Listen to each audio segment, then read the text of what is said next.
2025 শুরুতে 2025 সেরা ভিডিও আপনাদের দিতে যাচ্ছি, কিন্তু প্রপার নলেজ নেই যে অ্যাকুরিয়ামের থিকনেস কি হবে, অ্যাকুরিয়ামের সাইজ কি হবে, মাছ অনুযায়ী ফিল্টারেশন কেমন রাখবো, কভারটা কি দেবো, ক্যাবিনেট হয় কি করে, কোথা দিয়ে বানাবো, কিভাবে বানাবো, সব এই ভিডিওতে থাকবে। শেষ অবধি ভিডিওটা দেখুন। আমি আপনাকে বলছি আপনার লাইফের one of the best investment. আগামী 5-10 মিনিট যতদূর ভিডিওটা চলবে আপনার কিন্তু এই সময়টা বেস্ট ইনভেস্টমেন্ট হবে, একটা দারুণ দুর্দান্ত নলেজ নিতে যাবেন। নমস্কার, আমি অশোক অ্যাকোয়া বাংলা আমাদের ইউটিউব চ্যানেল, আর যারা ফেসবুক বা ইনস্টাগ্রামে দেখছেন তাদের সবাইকে আরো একবার ওয়েলকাম। নতুন বন্ধু যারা চ্যানেলকে সাবস্ক্রাইব বা ফলো অবশ্যই করবেন, কারণ এই চ্যানেলে আমরা এত ভালো কন্টেন্ট নিয়ে আসি যা আপনাদের হবিকে দারুণ সাপোর্ট করবে। চলুন শুরু করি। প্রথমে একটা অ্যাকুরিয়াম দেখাচ্ছি। এটা একটা 4 ফুটের aquarium, 4 foot by 15 inch by 1.5 ফুটের। এবার ম্যাটার হচ্ছে সবার আগে আমরা অ্যাকুরিয়াম কিনতে গিয়ে যে জায়গাটা প্রবলেমে পড়ি সেটা হচ্ছে আমরা একটা 2 ফুটের অ্যাকুরিয়াম বানাবো। এবার এই গ্লাসের থিকনেসটা কি হবে? আমরা দোকানে গিয়ে বা যে ভেন্ডারের কাছ থেকে অ্যাকুরিয়ামটা বানাচ্ছি আমরা কি বলি যে বেশ শক্তপোক্ত যেন হয়। তো হয়তো ভেন্ডার আপনাকে সাজেস্ট করলো যে আপনি 3 ফুটের অ্যাকুরিয়াম বানাবেন, 6 mm গ্লাস দিয়ে বানিয়ে নিন। মানে কি? এই যে কাচের থিকনেসটা দেখছেন, ক্যামেরা পার্সনকে বলবো একটু সামনে আসতে, এই যে থিকনেসটা এটাকে আমরা হিসাবে বলি, মিলিমিটার। তো এই যে থিকনেসটা, এই থিকনেসটা 6 mm দিয়ে হয়ে যাবে। 3 ফুটের ট্যাঙ্ক তো আপনি করে নিন। কিন্তু আমাদের মনে হয় যে না 6 mm পাতলা হয়ে যাবে, আপনি এক কাজ করুন না 10 mm দিয়ে করে দিন। তো অযথা আমরা বিভিন্নভাবে বিভিন্ন সময় সঠিক নলেজ না থাকার জন্য আমাদের টাকা জলে যায়। তো আমি বলে দিচ্ছি, যদি আপনি 3 ফুটের ট্যাঙ্ক বানাচ্ছেন তো 6 mm ওকে, যদি 4 ফুটের ট্যাঙ্ক বানাচ্ছেন তো 8 mm টু 10 mm আপনি বানাতে পারেন। যদি 5 ফুটের ট্যাঙ্ক বানাচ্ছেন তাহলে 10 mm টু 12 mm যেতে পারেন। এবার এর বড় যখনই বানাবেন তখন কিন্তু প্রপার গাইডেন্স নিতে হবে। একটা নাম্বার দিচ্ছি, এই নাম্বার দুটো নোট ডাউন করে নিন। এটা আমাদের অফিসিয়াল নাম্বার। যারা কলকাতা বা কলকাতার আশেপাশে থাকেন এবং একটু ভালো টপ গ্রেডেড অ্যাকুরিয়াম বানাতে চান নিজের শখের মাছের জন্য, তারা আমাদের সাথে কমিউনিকেট করবেন। কলকাতা এবং কলকাতার আশেপাশে আমরা সার্ভিস দিয়ে থাকি। এবার দ্বিতীয় পয়েন্টে আপনারা এর কনসেপ্টটা কিছুটা ক্লিয়ার হলো। এবার হচ্ছে আমরা যে অ্যাকুরিয়ামটা বানাবো এর হাইট, এর সাইজ, এর লেন্থ কে ঠিক করবে? আপনি, আমি, দোকানদার? কে ঠিক করবে? ঠিক করবে আপনার মাছ। অবাক লাগছে তো যে মাছ আবার কি করে ঠিক করবে অ্যাকুরিয়ামের লেন্থ কি হবে, সাইজ কি হবে? বন্ধুরা একটা জিনিস বুঝতে হবে যে আমার কাছে কি মাছ আছে। আমার কাছে আমি অ্যাকুরিয়ামটা যে বানাবো, নতুন অ্যাকুরিয়াম, কি মাছ রাখবো? শিবরাম রাখবো? এই মাছটা রাখবো না। আমরা ভাবছি আমরা এই মাছটা রাখবো না, আমরা ভাবছি আমরা একটা ভালো দামি রেড অ্যারোয়ানা রাখবো, এই যে একটা রেড অ্যারোয়ানা। তো আপনাকে সেটা সেই ভেন্ডারের সাথে বা আমাদের সাথে কথা বলে আগে ডিসাইড করতে হবে যে আমি অ্যাকুরিয়ামটা কার জন্য বানাচ্ছি। যেমন এই জামাটা কার জন্য কিনছেন? কোনো টি শার্ট কিনতে গেছেন, কোনো জুতো কিনতে গেছেন, কার জন্য কিনছেন? তো কেনার পর কি ডিসাইড করেন, নাকি আগে মাথায় আসে যে আমি আমার মেয়ের জন্য কিনবো, আমি আমার বন্ধুর জন্য কিনবো, আমি আমার মায়ের জন্য কিনবো? সেই হিসাবে আপনি এটা কল্পনা করে নেন যে এই জুতোটা তাকে ভালো লাগবে বা এই সাইজটা তার জন্য ঠিক হবে। সেম আপনারা যখন মাছ কিনছেন তো আপনাদের এই জিনিসটা মাথায় রাখতে হবে আমি কার জন্য বানাচ্ছি। যখনই আপনি অ্যারোয়ানার জন্য কোনো অ্যাকুরিয়াম বানাচ্ছেন তার এই যে গ্যাপটা, উইথটা যেটা আমরা বলি, এই গ্লাস, সামনের গ্লাস এবং পেছনের গ্লাসের মাঝের যে গ্যাপটা, এই গ্যাপটা যেন চওড়া হয়, যতটা চওড়া করা যায়। আমরা সব সময় দুটো জিনিসে ফোকাস করি, 3 নম্বর জিনিসটা ফোকাসই করি না। কি দুটো জিনিস? এই লেন্থটায় ফোকাস করি যে সামনে থেকে ভিজুয়ালটা যেন ভালো হয়, লেন্থটা, এবং কি ফোকাস করি এই হাইটটা যেন ঠিক থাকে। ব্যাস এটাই তো মেন দেখবো। হ্যাঁ, এটা আমাদের জন্য ঠিক আছে, কিন্তু মাছটা তো ঘুরবে এইভাবে, বেন্ড হবে এইভাবে। একটা arowana, Asian arowana 2 foot 2.5 foot অব্দি বেড়ে যায়, একটা সিলভার অ্যারোয়ানা 3 ফুট 3.5 ফুট অব্দি বেড়ে যায়। হ্যাঁ, এবার অ্যাকুরিয়ামের যতটা লেন্থ হবে সেই অনুযায়ী বাড়বে। কিন্তু ম্যাক্সিমাম হবিস যেটা ভুল করে মাছ কেনার সময়, কি মাছ রাখবে সেটা ডিসাইড না করে আগে অ্যাকুরিয়াম বানিয়ে নেয়, তারপর ডিসাইড করে কি মাছ কিনবে এবং যেখানেই ফেসে যায়। তারা হয়তো পছন্দ করেছে একটা গোল্ডফিশ রাখবে, কিন্তু তারা অ্যাকুরিয়ামটা বানিয়ে নিয়েছে ফাইটার রাখার জন্য, তারা অ্যাকুরিয়ামটা বানিয়ে নিয়েছে ডিসকাস রাখার জন্য, যে এই ট্যাঙ্কে তো ওই মাছটা শুটই হবে না। তখন মনে হয় যা আমি ভেবেছিলাম ওটা রাখবো, এটা রাখতে পারবো না। এমনি প্রচুর কেস, প্রচুর ইনসিডেন্ট আমাদের কাছে আসে, যারা অ্যারোয়ানা রাখতে চায়, 4 ফুটের ট্যাঙ্ক বানিয়ে নিয়েছে, 5 ফুটের ট্যাঙ্ক বানিয়ে নিয়েছে, কিন্তু যে কাচের গ্যাপটা ফ্রন্ট এবং লাস্ট পেছনের গ্লাসের কাচের গ্যাপটা 1 ফুট রেখেছে, 5 ফুট লেন্থ, 1 ফুটের চওড়া, হাইটটা 2 ফুট দিয়েছে, কেন কিনা জায়গা নেই।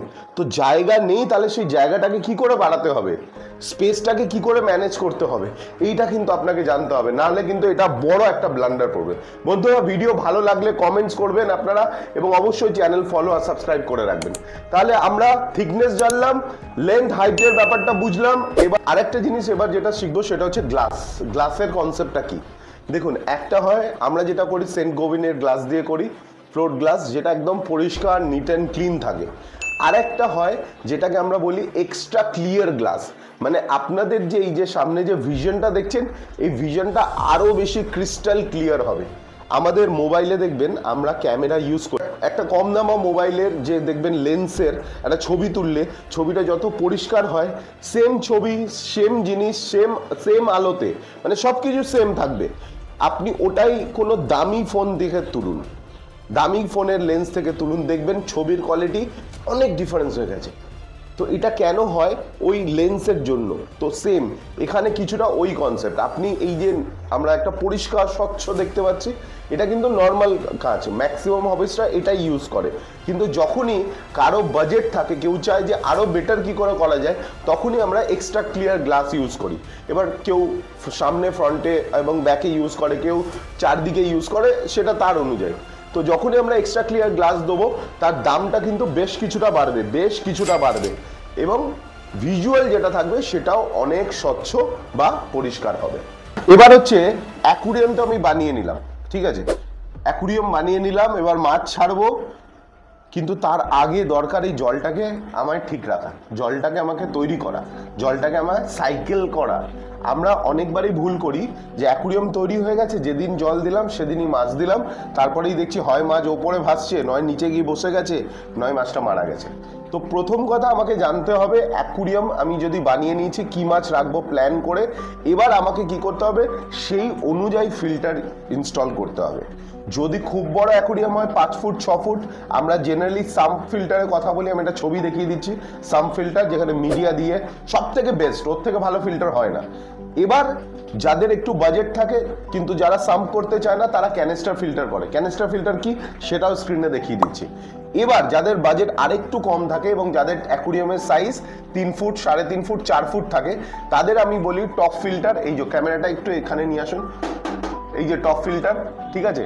টপ ফিল্টার কি করে তৈরি হয় না হয় তার উপর আমাদের ভিডিও আছে, আমি দেখিয়ে দিচ্ছি কোন ভিডিওটা, ও থাম্বনেলটা দেখিয়ে দিলাম, ওটা সার্চ করবেন, খুব ভালো ভিডিও। এই টপ ফিল্টার, ঠিক আছে, টপ ফিল্টারটা কিভাবে ইনস্টল করতে হয় বলা আছে। তো টপ ফিল্টার আমরা সাজেস্ট করি যাদের ট্যাঙ্ক ছোট, সাথে sponge filter, one of the best filter আমার মনে হয়, যেখানে সব থেকে ভালো ব্যাকটেরিয়া গ্রো করে, স্পঞ্জ ফিল্টার, এবং সাথে পাওয়ার ফিল্টার। পাওয়ার ফিল্টার একটু ক্যামেরা পার্সনকে বলবো এদিকে আসতে, এই যে পাওয়ার ফিল্টার দেখুন, এই যে পাওয়ার ফিল্টার, এখানেও মিডিয়া দেওয়া থাকে, স্পঞ্জ দেওয়া থাকে, এটা দিয়ে ফ্লো বেরায়, ঠিক আছে, ফ্লোটা এখন অফ করা আছে, এটা দিয়ে ফ্লো বেরায়। তো এই যে ফিল্টারেশন সিস্টেমটা টোটালটা আমরা বলে দিই। এই গাইডটা কে করবে, হয় যার থেকে আপনি অ্যাকুরিয়াম বানাচ্ছেন, যদি তার নলেজে থাকে তার কাছ থেকে জানুন, না হলে আপনি তার কাছ থেকে জানুন যার কাছ থেকে আপনি মাছটা কিনতে চান, যে এই মাছটার জন্য আমি অ্যাকুরিয়ামের জলটা কি করে রেডি করবো, কি করে ফিল্টারেশনটাকে ঠিক করব। অথবা কেউ না বললে আমরা আছি, আমাদের টিমের সাথে কমিউনিকেট করুন, নাম্বার দিয়ে দিচ্ছি, এখানে আমরা কিন্তু আপনাকে গাইড করে দেবো। এবারে আরেকটা জিনিস বলে দিই, এখানে ক্যামেরা পার্সন আসুন, দেখুন এখানে লাগানো আছে ব্লু ভিনাইল, এই দেখুন ব্লু কালারের ভিনাইল দেওয়া আছে। ভিনাইল মানে পেছনের যেটা আমরা বলি ব্যাকগ্রাউন্ড বা পোস্টারও অনেকে বলে, এটা ভিনাইল দেওয়া আছে, ঠিক আছে। এইখানে ক্যামেরা পার্সনকে আসতে বলছি, এখানে নিয়ে আসুন, এখানে দেখুন দেওয়া আছে হোয়াইট ভিনাইল, এখানেও দেখুন দেওয়া আছে হোয়াইট ভিনাইল, ঠিক আছে। এবার আমি আপনাদের বলি, আমাদের যেহেতু মাছ চেঞ্জ হয়, তাই আমাদের বারবার ভিনাইল চেঞ্জ করা যায় না। যেমন এখানে এখন রেড অ্যারোয়ানা আছে, এটা মেনলি আমরা গোল্ডেন অ্যারোয়ানার জন্য বানিয়েছিলাম, তো এখন রেড অ্যারোয়ানার স্টক এসেছে তাই আমাদের রাখা আছে। এখানে যেমন এর আগে ছিল ফ্রন্টোসা মাছ, তো ওটাকে আমরা চেঞ্জ করেছি, এখন আছে এখানে সেনেগালের ভ্যারাইটি। তো আমি আপনাদের বলে দিচ্ছি, যদি আপনি ডিসকাস বা কোনো গোল্ডেন অ্যারোয়ানা, কোনো লাইট কালারের মাছ রেখেছেন, তাহলে কিন্তু ব্লু বা হোয়াইট ব্যাকগ্রাউন্ড, মানে লাইট ব্যাকগ্রাউন্ড আপনাকে করতে হবে। রেড অ্যারোয়ানা, যদি রেড অ্যারোয়ানা রেখেছেন তাহলে কিন্তু আপনাকে একটু ব্ল্যাকিশ ব্যাকগ্রাউন্ড বা একটু ডার্ক শেডের দিকে যেতে হবে। এটাও কিন্তু আপনাকে গাইড করবে, যার কাছ থেকে আপনি মাছ নেবেন, যার কাছ থেকে আপনি সবকিছু পারচেস করছেন, তার কাছ থেকে জিজ্ঞাসা করবেন যে এই মাছের জন্য আমার ব্যাকগ্রাউন্ড কিন্তু মাছের কালারের জন্য একটা বড় জিনিস। আপনি ব্যাকগ্রাউন্ড ভুল করবেন তো মাছের কালার দেখবেন অনেক সময় সঠিক আসে না, মাছের কালার প্রপার নিচ্ছেন না। আপনি সেলারের কাছে, মানে যার কাছ থেকে মাছ কিনেছেন, তার কাছে দেখবেন মাছের কালারটা দুর্দান্ত, আপনার কাছে এসে দেখছেন মাছের কালারটা কিছুতেই ঠিক হচ্ছে না। অনেকে বলে হয়তো স্ট্রেস আছে, ঠিক হয়ে যাবে, এটা ওটা সেটা। এটা তো ঠিক, স্ট্রেসে থাকলে মাছের কালার সঠিক আসে না, কিন্তু ব্যাকগ্রাউন্ড ম্যাটার করে অনেক সময়, ওটা কিন্তু আপনাকে ঠিক রাখতে হবে। জানি অনেকেই এবার ভাবছেন যে সত্যি অশোক অ্যাকোয়া থেকে তাহলে যোগাযোগ করে যদি আমরা আমাদের অ্যাকুরিয়ামের অর্ডার দিই সেটা কি হয়ে যাবে? হয়ে যাবে, যদি আপনি কলকাতায় থাকেন বা কলকাতার আশেপাশে থাকেন। আমরা চেষ্টা করব আপনার কাজটা সঠিকভাবে করে দেওয়ার। কিন্তু বন্ধুরা আবার বলছি, আমাদের হাতে এত পেন্ডিং অর্ডারস থাকে, কেউ যদি ভেবেছেন 3 দিন 5 দিনের মধ্যে আপনার কাজটা কমপ্লিট হয়ে যাবে, সরি, সেটা হয়তো সম্ভব হবে না। কারণ আমাদের যদি পেন্ডিং কাজ থাকে সেটা আগে হবে, তারপরেই কাজটা করতে পারবো। মিনিমাম 10 থেকে 15 দিন একটা শিডিউল থাকে, কারণ এখানে শুধুমাত্র অ্যাকুরিয়াম থাকে না, অনেকের কভারের রিকোয়ারমেন্ট থাকে অ্যাকুরিয়ামের সাথে। ভালো করে বুঝবেন, এই পার্টটা কিন্তু খুব ইম্পর্টেন্ট। কভার, এবার কভার কি হয়? কভার 4 রকমের হয়। একটা হচ্ছে অ্যাক্রিলিক শীটের কভার, যেটা আমি স্ক্রিনে দেখিয়ে দিচ্ছি। এটা হচ্ছে অ্যাক্রিলিক শীটের কভার, ইম্পোর্টেড শীট দিয়ে বানানো হয়।